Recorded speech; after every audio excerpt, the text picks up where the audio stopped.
په دنیا کې بعض داسې خلک دي چې هغه خپل عبادت نشي کولای بلکې د نورو خلکو په عبادتو باندې هغه اعتراض کول غواړي. نو هغه اعتراض دا ده چې قرباني کول دا نه دي صحیح بلکې تاسو ته پکار ده چې د قرباني په ځای باندې مونږ د هغې قرباني هغه پیسې صدقه کو، په هغو پیسو باندې مونږ یتیمخانه جوړه کو، په هغو پیسو باندې مونږ یو هسپتال جوړ کو، یا په هغو پیسو باندې مونږ د بچیو د جهیز انتظام وکړو، یا مونږ په هغې پیسو باندې یو داسې رفاھي ادارې چې کومه دي د هغو مونږ مدد وکړو. نو دا خلک یو داسې سوال پیدا کوي حالانکه دا خبره بالکل غلطه ده. په اسلام کې مالیاتی سہولیات انتظام دا هم موجود ده. مثلا زکات کچا سره سره زر وي، سپین زر وي، یا داسې نقدي مال وي ورسره په هغې کې صحیح طریقه باندې زکات وباسي نو د خلکو فقر چې کومه ده، محتاجي چې کومه ده دا به ختم شي. او داسې عشر چې کوم د ځمکې پیداوار دی په هغې کې خلک عشر ورکړي نو د هغه خلکو د غریب غربت به مکمل ختم شي. او داسې صدقات نافله یعنی هغه که فدیه وي یا صدقة الفطر وي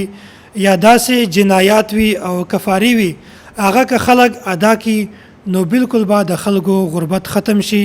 دا کوم خلک چې اعتراض کوي انشاءالله دې ته به د اعتراض کولو ضرورت هم نشي پیش. نو کوم کسان د اسلام دی طرف نه چې کوم مالیاتی انتظام ده هغه که زکات ده یا عشر ده صدقات نافله دي یا نور شیزونه دي داسې بیت المال وال نو کسان که هغه په صحیح طریقه سره استعمال کی نو کله به هم خلکو ته د اعتراض ضرورت نشي پیش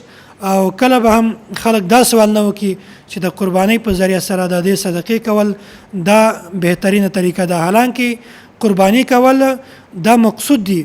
په شریعت کې د قرباني غوښه خوړل یا غوښه تقسیمول دا مقصود نه ده بلکې په شریعت کې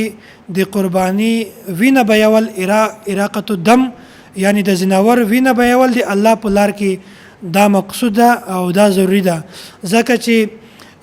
ام عائشہ رضی الله تعالی عنها د حضور پاک صلی الله علیه وسلم دا روایت نقل کوي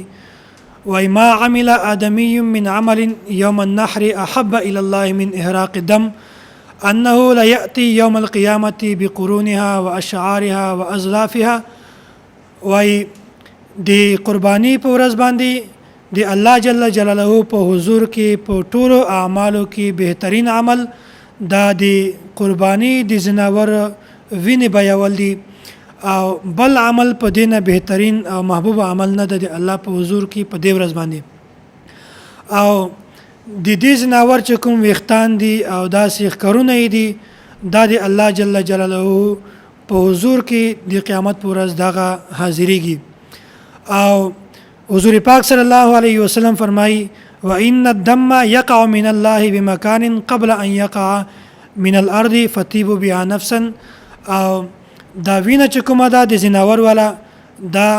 په ځمکې ته د رسولو نه مخکې د الله جل جلاله په حضور کې دا قبول شي وای نو تاسو په خوشي سره د زناورو قرباني کوئ. نو د دې نه دا معلومه شوله چې د الله په حضور کې د قرباني غوښه مقصود نه ده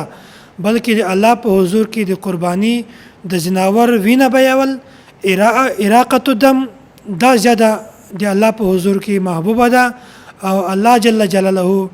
د دې وینې بیول دا زیات خوښوي ځکه چې د دې زناوره ګناهونه دا ټول د دې په ذریعه سره معاف کیږي. الله جل جلاله دې مونږ تاسو ته د مسایلو صحیح سمجھ را نصیب کی او الله پاک دې مونږ تاسو ته د صحیح قرباني کولو توفیق را نصیب کی. واخر دعوانا ان الحمد لله رب العالمین.